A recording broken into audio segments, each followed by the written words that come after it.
자, 이 시간에는 우리가 이제 기독교 세계관에서 우리의 세계관이 자칫하면은 이 신앙하고 통합적으로 되지 못하고 이 신앙과 우리의 지적인 체계하고 이게 늘 서로 따로따로 그러한 위험들이 사실 굉장히 많습니다. 자, 선교사들이 이제 복음을 전해요.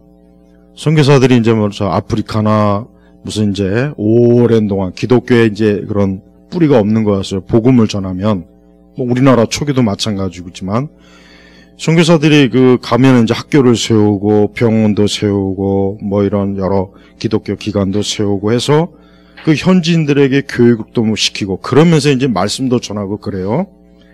그래서 그들이 잘 배워요. 잘 흡수해요.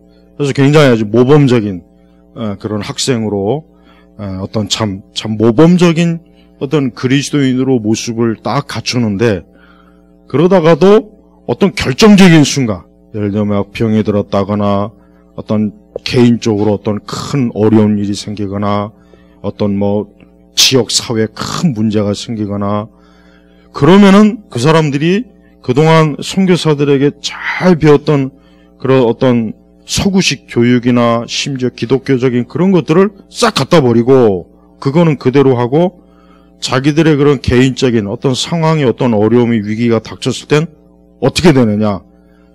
그들이 오랜 자기 부모와 자기 조상 때부터 받아들였던 그런 종교적, 사회적 관습으로 거기에 가서 도움을 구하는 일이 굉장히 비일비재했답니다. 그러니까 선교사들이 굉장히 고민이 많았어요.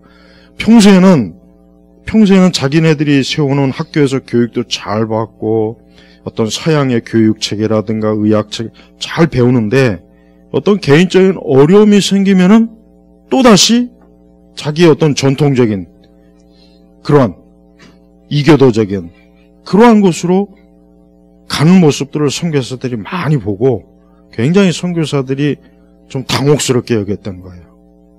그러니까 실제적으로 우리나라 그리스도인들도 그래요.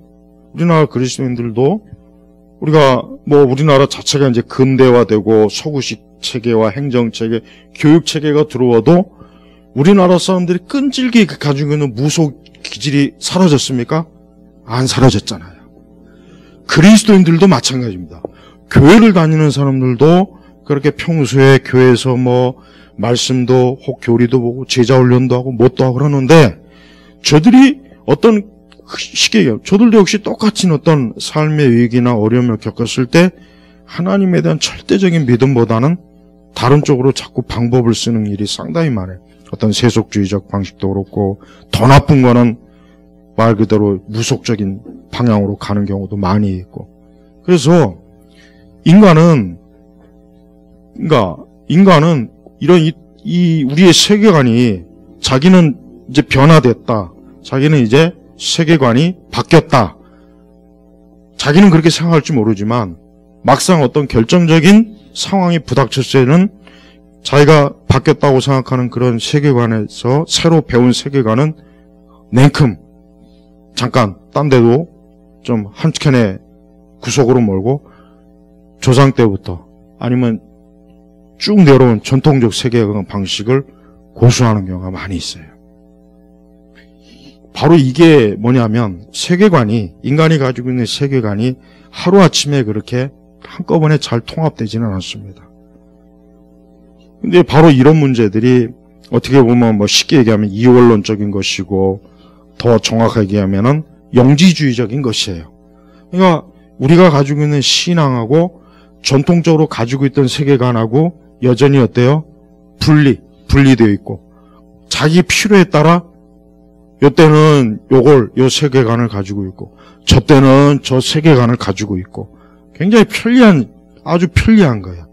근데 그게 얼마나 잘못된 것인지를 우리 스스로가 잘 인식해야 돼요. 우리에게도 마찬가지입니다. 우리가 아무리 예배를 잘 드리고 우리 스스로가 바른 말씀을 듣고 교리를 배웠다 해도 우리가 과연 모든 영역에 있어서 과연 그러면은 기독교적인 진리 체계로 끝까지 그 세계관을 일관적으로 지키고 그 방식으로 가고 있는지, 그렇지 않으면 우리도 적절하게 지금은 우리 기독교적인 세계와는 조금 좀 안 맞는 것 같고 뭔가 좀 거부감도 심하고 뭔가 내 실제적인 생활에 삶에 별 도움도 안 되고 어떤 반발이 있으니까 그때는 또 싹 치웠다가 또 그게 위기가 사라지면 다시 또 기독교적 세계관을 가지고 그럴 위험이 굉장히 많아요.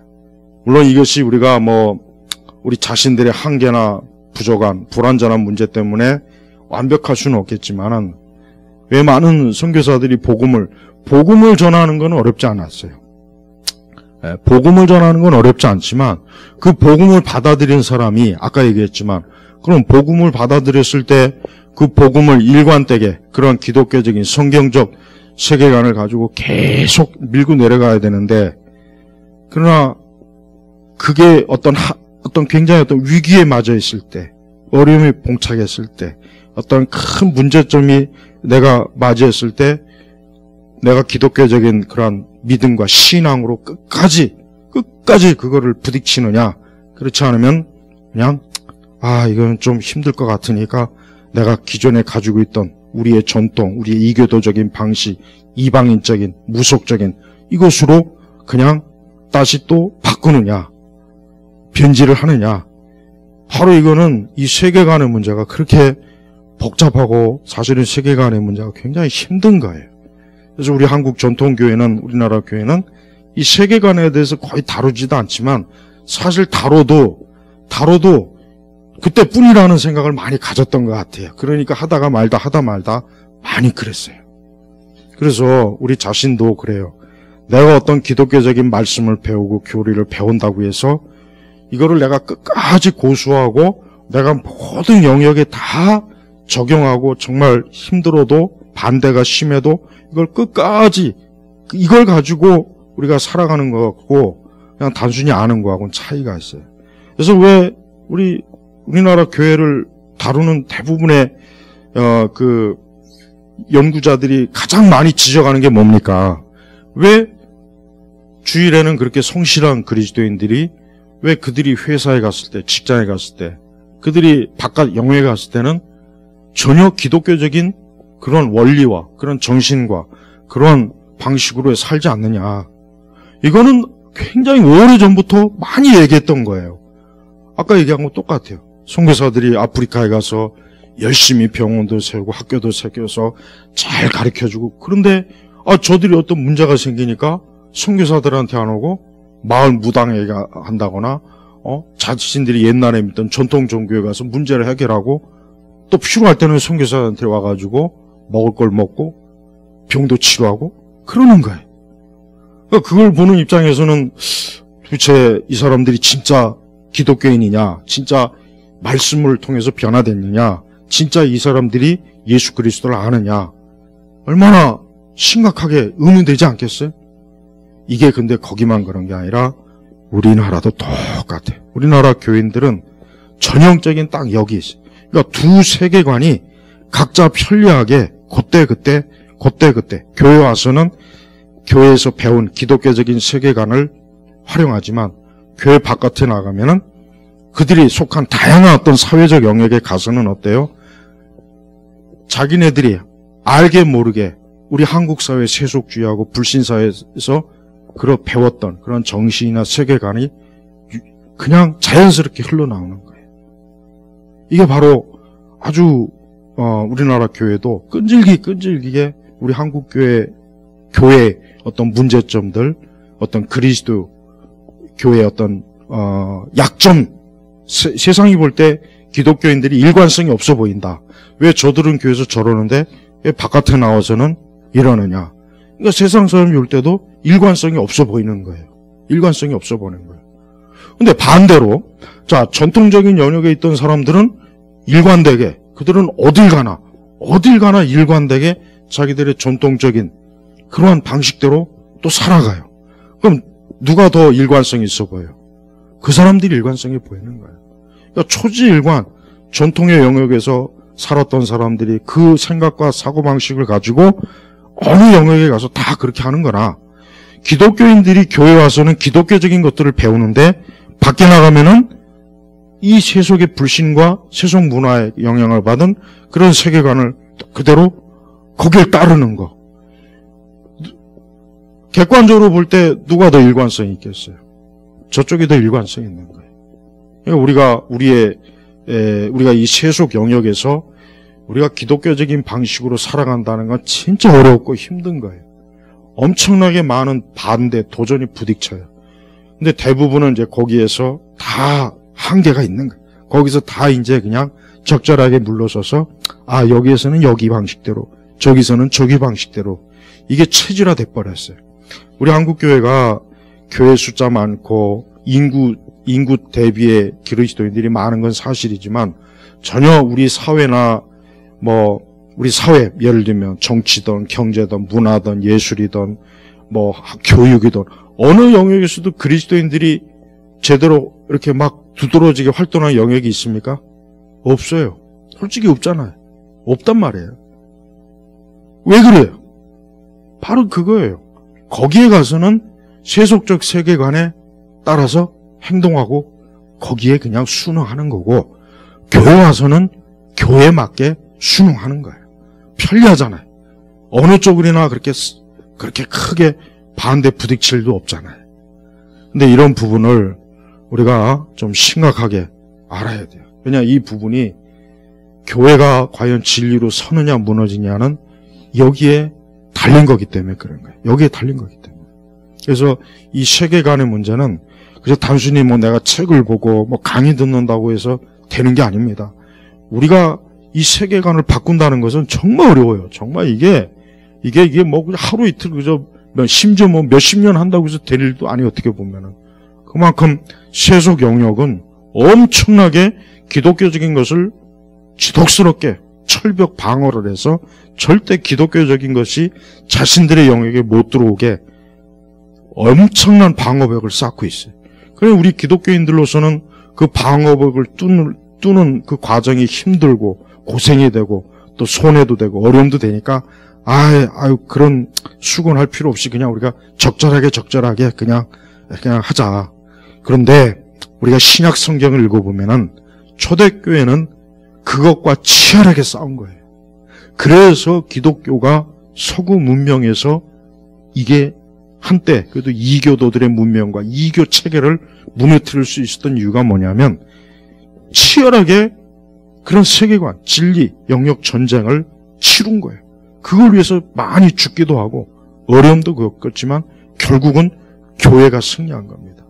우리가 초대교회가 물론 콘스탄틴의 기독교 국교 인정은 그 배후에 정치적인 하나의 많은 게 있지만 그러나 그것도 기독교가 그만큼 기독교적인 그 정체성을 잃지 않고 강하게 존재해 왔기 때문에 그럴 수 있었던 거지.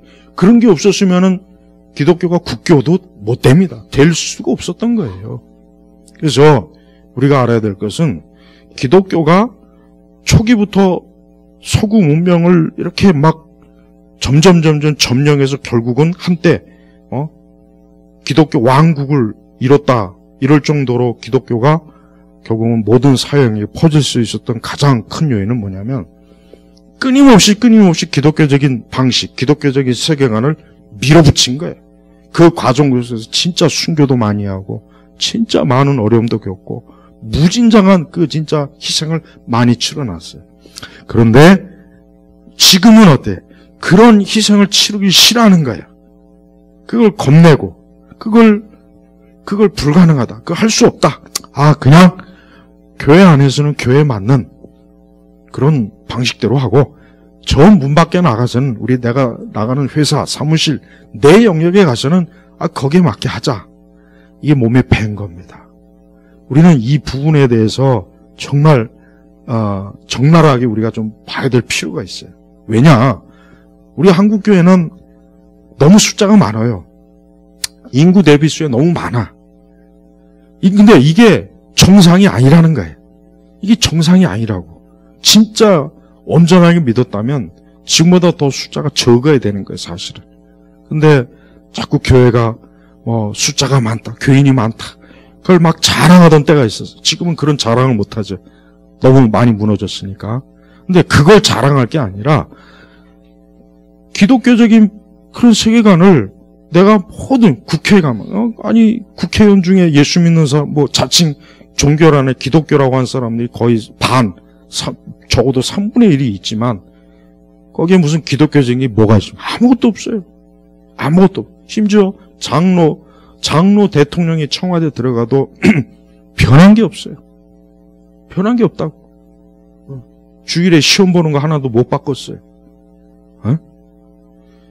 결국은 우리나라 교회는 여전히 지금도 교회 안에 많은 그리스도인들을 여전히 철저하게 기독교인으로서 철저하게 교회에서 이렇게 그렇게 배출하지 못하고 여기에서만 딱 잘하면 된다. 그 원리를 가지고 있어요. 그러니까 교회가 자체적으로 막 왕성할지 모르지만 바깥에 나가서는 아무 힘을 못 쓰는 이유가 바로 이런 이유 때문에 그래요. 그러니까 많은 선교회 사역에서도 이런 부분들이 많이 선교사들이 그걸 너무나 많이 보고 나니까 이거는 정말 심각한 문제구나. 평소에는 선교사들하고 좋은 관계를 유지하고 서구식 교육도 받고 서구식 행정체계도 다 받아들이지만 밖에 나가면 아니에요. 영국이 인도를 165년인가 그렇게 통치했어요. 인도를. 그렇지만 인도가 바뀌었냐 기독교식으로. 전혀 안 바뀌었어요. 그냥 극히 소수. 여전히 힌두교가 무슬림이 인도의 거의 대부분을 차지하는 거예요. 그러니까 영국에 그렇게 많은 선교 자원을 쏟아부었지만 안 돼버렸어요. 일본도 마찬가지고. 근데 우리나라는 겉으로는 굉장히 선교가 성공했다고 평가하지만 그러나 실제적으로 그는 가시적으로 성공한 것이지 실제 뿌리 속은 성공은 못했어요.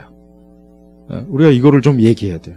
이런 실정을 알아야지 우리가 앞으로 복음을 통해서 진짜 이 교회와 이 민족과 사회가 이거 제대로 이게 바뀌어져야지 하는 심각성을 알아야지 이대로 조사오니 이런 식으로 하면 안 되죠.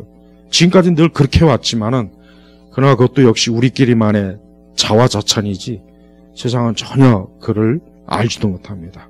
그래서 우리의 신앙의 체계가 우리 안에 일관된 신앙의 체계로 우리가 나아가느냐 이원화된 체계를 가지고 그거를 실용주의적으로 교회에서는 교회 맞는 거 밖에 나가면 밖에 맞는 그런 세계관으로 이렇게 해다가는 교회는 결국은 소멸해버려요. 교회는. 이거는 굉장히 중요한 문제입니다. 그래서 우리가 기독교 세계관이라고 하는 것은 지적인 문제이기도 하지만 그러나 그것을 실제적으로 내가 있는 그 영역에서 이게 뿌리 내리지 못하면 아무 소용이 없습니다. 아무 소용이 없어요. 그래서 우리가 기독교 세계관을 좀 더 철저하고 진지하게 그것이 내 삶의 모든 영역에서 뿌리를 내려야지 그게 정상적이다. 그게 비로소 기독교화된 거, 기독교가 뿌리를 내렸다라고 할 수가 있는 거예요. 그런 의미에서 우리나라는 아직도 지독스러운 이교 사회, 이교도 아직도 지독한 이 전통 종교와 전통 세계관을 가지고 있는 그런 이방적인 이교적인 그런 색채가 엄청나게 지독하다는 걸 우리 그리스도인들이 정말 알아야 돼요. 그래서 절대 이렇게 안일하게 있을 때가 아니고 갈수록 더 치열해지는 이러한 이 배후에 있는 이런 영적인 이런 부분들을 우리 교회나 그리스도인들이 더 아주 치열하게 심각하게 이걸 대처해야 될 그런 것을 꼭 깨달아야 됩니다. 그래서 우리는 일관된 기독교적인 말씀 진리로 나아갈 수 있는 그런 우리의 참 모든 면을 다 갖추는 그 정도까지 되는 게 가장 좋은 것이다. 그거를 꼭 오늘 명심하기 바랍니다. 기도하겠습니다. 하나님 아버지 감사합니다. 오늘도 우리가 예배드리고 말씀을 배우고 기도하고 성도들과 교제도 나누지만 저 바깥은 엄청난 반기독교적이고 불신앙적이고 심지어 교회를 대적하는 강한 어둠의 세력들이 문 앞에 도사리고 있습니다. 우리가 그 속으로 들어갈 때 우리에게 믿음의 방패와 말씀의 검, 성령의 충만함으로 우리를 무장시켜 주셔서 우리가 굳건하게 맞서 이기게 하여 주옵소서. 감사하며 예수님의 이름으로 기도 올렸습니다. 아멘.